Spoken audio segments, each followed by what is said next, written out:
Hello and welcome back to another edition of 2600 Reasons to Play. It's once again time to open up my chest of old Atari games and give it the Mr. Eddie treatment. You know, these games are a lot like Great Grandpa. They might be old, slow, a little wonky, and locked in my closet, but they deserve our respect, damn it.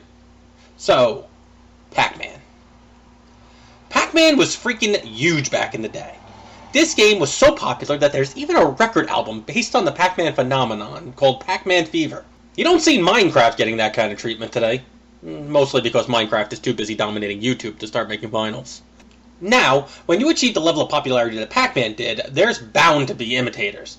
Now, I'm not talking about blatant bootleg rip-offs, though there was plenty of those as well. Bootlegging is a problem that's even around today. In fact, just the other day I was at the store and I saw a whole line of rip-off Mr. Eddie merchandise. They had a whole shelf stocked with Mr. Yeti stuff. I'm gonna have to do something about that eventually. However, beyond bootlegs, there was a whole host of what's called Pac-Man clones out there. These were games that kind of took inspiration from Pac-Man, typically being a character in a maze being chased by enemies, similar to the way Pac-Man was. Except the layout would be different, and usually there was a gameplay element added in order to draw interest. Example of these games are Ladybug, Lock and Chase, and the game we're looking at today, Mousetrap. Just turn the crank and snap the plank and boot the marble right down the chute. Now watch it roll and hit the pole. No, not that Mousetrap. Never could get that bloody game to work right. No, not those either, and you shouldn't use those. It makes Gadget Hackrunch really unhappy. No, I'm talking about the maze video game that never quite took off the way Pac-Man did. But hey, it was popular enough to have a track on the Pac-Man Fever record. What, you think I'm joking? Listen for yourself. Mousetrap, mousetrap, cheese was a bait. Won't somebody help me before it's too late? It doesn't get much wackier than that, does it? Well, before I show you the game, I don't usually talk about graphics because, come on, it's Atari. However, here's the arcade version, and here's the Atari version. Look, as much of an Atari fanboy as I am, even I'll admit that that's a big downgrade in graphics from the arcade version. And it's not just that, there's gameplay elements that have been downgraded. But I'll get to those gameplay differences as we play the game. You might notice that the game has started moving, and I haven't done anything to cause it. In fact, I don't even have the joystick in my hand, and I'm sure all my lady viewers are very upset to know that the joystick is not in my hand right now. That's because Mousetrap was kind of weird back in the day. With most Atari games, they wouldn't start until you hit the fire button on the joystick, or at the very least the reset button. Not Mousetrap. Mousetrap was in a red-hot hurry to get started, because the second you put that the cart in, the second you turn on the game, boom, the cat's out of the bag, and they are chasing my mousy ass. It might have been the clause in the cat's contract. Fortunately, though, the programmers were not stupid. The cats will not attack my mouse until I actually start moving him around. Until I do something, they're just going to keep zigzagging back and forth as if they've seen a bunch of laser pointers, and my mouse is just going to keep blowing me butterfly kisses. Yeah, look at him. That's what it looks like he's doing. It looks like he's blowing me kisses. I guess that's supposed to be him chewing the cheese. But, you know, we actually haven't eaten any of the cheese yet, so no, he's kissing.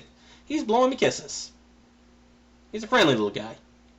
In a minute, I'm going to hit reset, and you'll get to hear the catchy little Mousetrap jingle, and I'll walk you through the gameplay. I'll explain how this is different from the arcade version. I'll explain how it's different from Pac-Man in general, and I'll explain kind of why I'm doing all this just in general.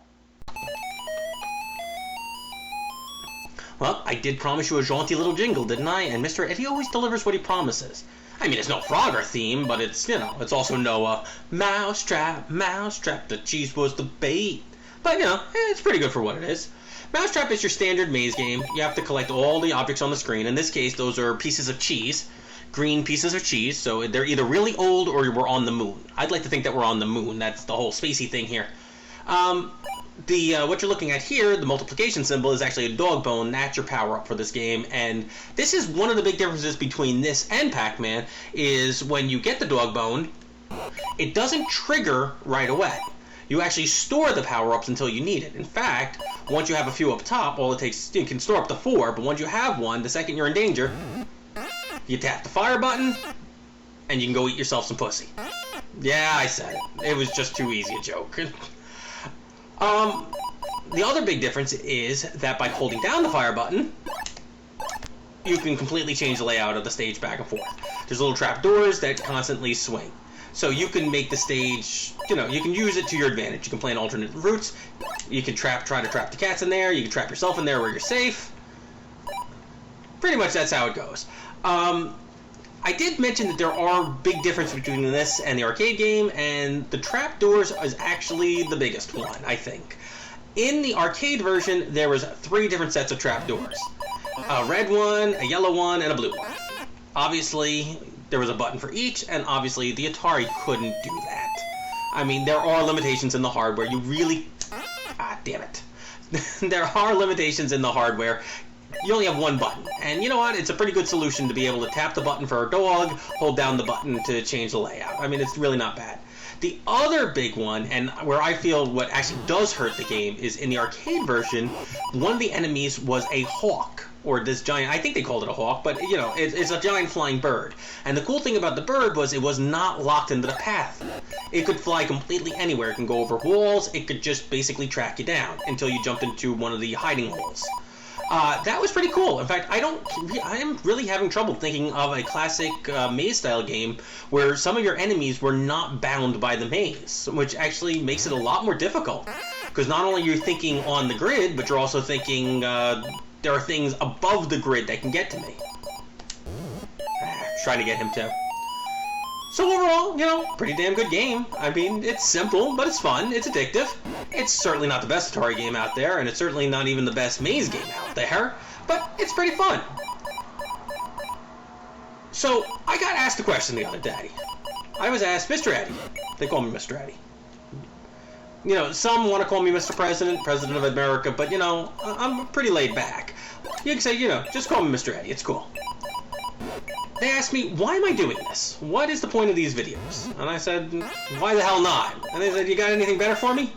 And I said, if you really want to know, there's a reason why I do Atari games. I mean, that was really the question. I wanted to know, how come Atari games? How come not Steam games, or 360 games, or Xbox One games? You have all those. How come you're not doing that? Well, one, everyone plays those games. Everybody knows those games. I don't have to enlighten anyone when it comes to those games. I mean, what am I going to tell you about Bloodborne? What can I tell you about Bloodborne that you don't already know about Bloodborne? What can I tell you about Resident Evil that you probably don't already know about Resident Evil? But, you know, these are like the granddaddy of the games. These are, you know, almost like the prehistoric age almost. Or at least, you know, the Bronze Age. The Industrial Revolution, perhaps.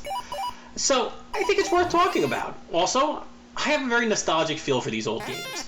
When I was 2 years old, 3 years old, around then, I was given an Atari 2600. And that was my first video game console. And that is why I have a soft spot for Atari. I played it for years, even after I got my Nintendo. And believe me, I loved my Nintendo. I still had the Atari downstairs, and it was still, like, hooked up whenever you wanted to do it.